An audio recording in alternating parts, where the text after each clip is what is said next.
Kararating lang ni Mr. Ato aning bukaron ang iyahang dala. Nang groceries siya mga madi. Basta naa ni siya mga madi, siya na ang groceries diri sa balay. Ay wow, naay kamuti. Daghana man ani.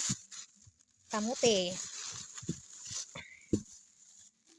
Basta makatunong ka sa maayong tawo, maayong bana mga madi, mauni ang himuon. Daghan kayong dala basta gikan sa groceries. Ito pa.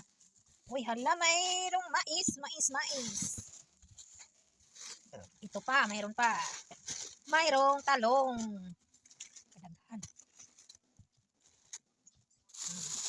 Naapay. Kamatis. Daghang kamatis mga madi. Ito na namin siyang gisiyon kay bigla ning wala kay tig video.